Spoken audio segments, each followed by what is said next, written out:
Salut les mutants, c'est John Coffey de la Marvel Team, donc bienvenue pour cette nouvelle vidéo. Bon, à la base je voulais pas la faire cette vidéo parce que pour moi, bon, ça paraissait un peu osé, c'est une évidence.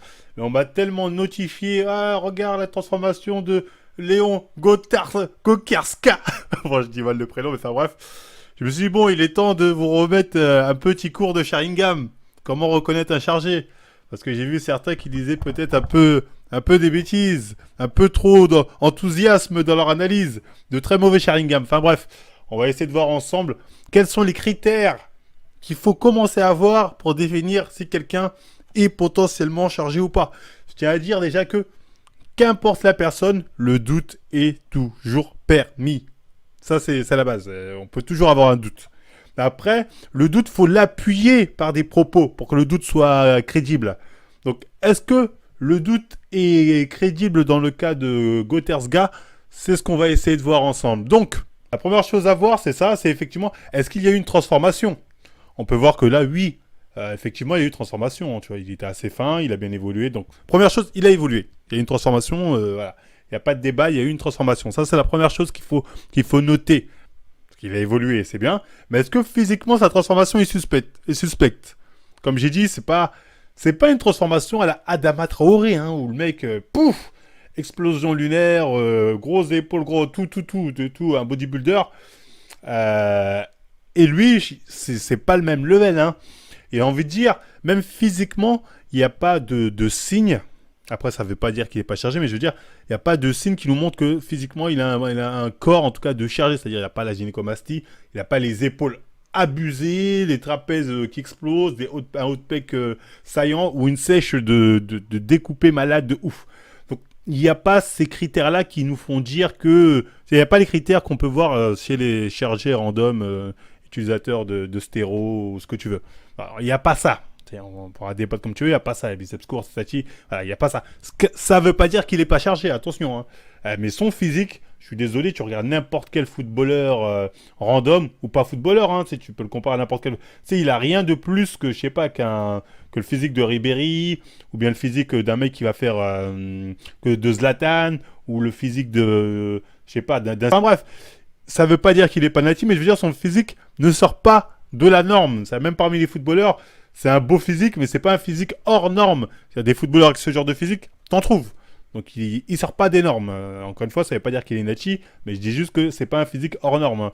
Celui d'Adama Traoré, oui, là c'était un peu hors norme. Mais là on n'est pas dans le jeu hors norme, donc c'est important ça de le préciser. Mais voilà, c'est un physique qui est bien, correct, qui reste au vu comme ça accessible naturellement. Moi, mon Sharingan, il voit ça, il me dit pas ah non naturel j'aime ton genre de physique. Non, tu peux l'avoir et c'est pas golden, j'ai envie de dire, c'est même pas génétique golden de ouf, tu vois ce que je veux dire. Donc faut être assez clair là-dessus sur ce physique-là, qui est très bien d'ailleurs. Hein, là-dessus il y a rien à dire. Donc son physique, il y a rien de suspect. Ça, c'est un fait maintenant, c'est avéré, on l'a vu, il n'y a rien d'exceptionnel. Là-dessus, c'est acté. Donc ensuite, ce qui a vraiment impressionné les gens, c'est plus sa vitesse de transformation. C'est cette photo qui a fait le buzz. On nous dit que voilà, avant le confinement, il ressemblait à ça, et après le confinement, à ça. Ça, c'est vraiment le truc, on va dire, qui a impressionné les gens. Donc le problème dans ce truc-là, c'est que c'est fake. C'est fake. Cette photo du avant ne date pas d'avant le confinement, mais elle date de 2018.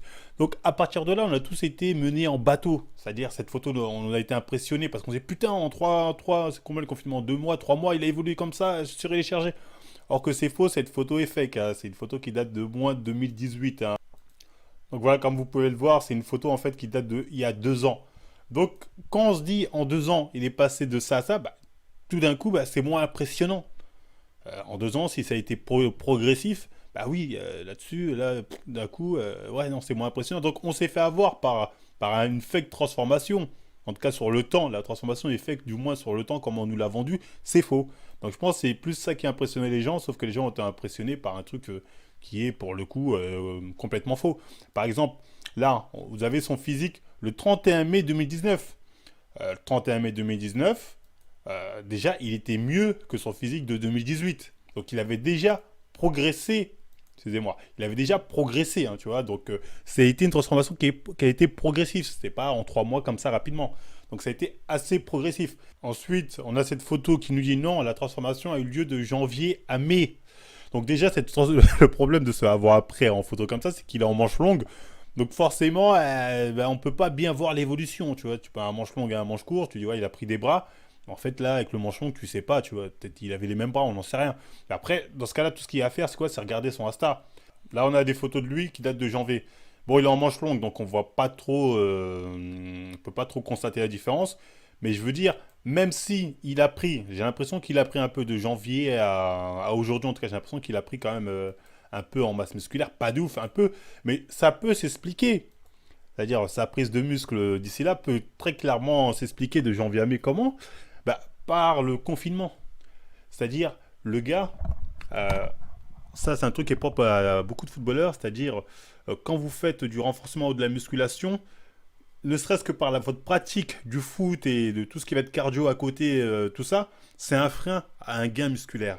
Mais là, comme il y a eu le confinement, forcément, ils se sont moins dépensés. Je sais pas si en Allemagne, ils ont continué de faire les matchs ou pas, mais il y a forcément eu moins d'entraînement pour moins les fatiguer, pour qu'ils soient moins touchés par le corona ou je ne sais quoi. Donc, il a eu moins d'activité, on va dire, cardio qu'avant. Du coup, ça peut expliquer ce petit gain musculaire qu'il a eu, surtout s'il a continué le renforcement et la musculation. Je pense que c'est plus dû à ça. Donc, son niveau physique est explicable autrement que par les produits dopants. Donc, moi, à partir du moment où je peux l'expliquer, son physique autrement par les produits dopants, que c'est pas un physique qui m'a l'air d'être un physique de mec chargé, il n'y a pas de doute, nanani, loin de là, tu vois, on est vraiment pas dans ça. Euh, Moi, je pense que son physique, voilà, il a rien de suspect, il n'y a pas de quoi dire, ah non, il est chargé, c'est sûr. En tout cas, voilà, le doute, comme j'ai dit, j'en sais rien, il est peut-être chargé, hein, comme j'ai dit, hein, il y a toujours le doute, ça c'est sûr. Mais ce physique n'est pas un physique de chargé, et sa transformation peut s'expliquer autrement que par les produits. Donc à partir de là, moi, je dirais que je vois rien de suspect pour l'instant dans sa transformation à ce jeune homme-là. Donc voilà, c'est mon analyse. Je pense que la plupart des gens ont surtout été tronqués parce qu'on leur a mis une photo de 2018. On leur a fait croire que c'était une photo qui datait de janvier. Mais une fois qu'on a la vraie info, on se rend compte qu'en fait, sa transformation, certes, on peut se poser des questions, mais n'a rien d'exceptionnel dans le monde du sport ou du foot. Des comme ça, des genres de transformations, il y en a souvent, il y en a régulièrement. On y reviendra dans une autre évolution parce que c'est vrai que c'est quand même un truc qu'on peut se dire ouais, comment ça se fait. On y reviendra. Mais voilà, ça peut s'expliquer par le fait qu'il y ait eu moins d'entraînement de cardio, plus de renforcement, avec le confinement aussi, etc., etc., qui fait qu'il a peut-être gagné un peu, j'ai pas un truc de ouf, mais il a peut-être gagné un peu en masse musculaire depuis entre janvier et mai. Voilà, c'est mon explication. Donc voilà, bah après, bah, c'était tout, hein, les gars, pour cette petite vidéo. Bah, j'espère avoir été clair avec vous, hein. C'est un cas que vous m'avez beaucoup demandé, donc voilà. J'espère que mon explication vous aura plu. Bah, si c'est le cas, on like, on partage, on s'abonne. Voilà. On retient tout ça, on prend des notes. Comme ça, on a un meilleur Sharingan et on fait plus ce genre d'erreur d'avatar sans explication. Donc voilà. Bah voilà, après, bah, si ça vous a plu, on like, on partage, on s'abonne. On utilise les codes promo SD Nutrition, No Pain No Gain, Team Mutant. Tout est en description. Et moi, je vous dis à la prochaine, les mutants.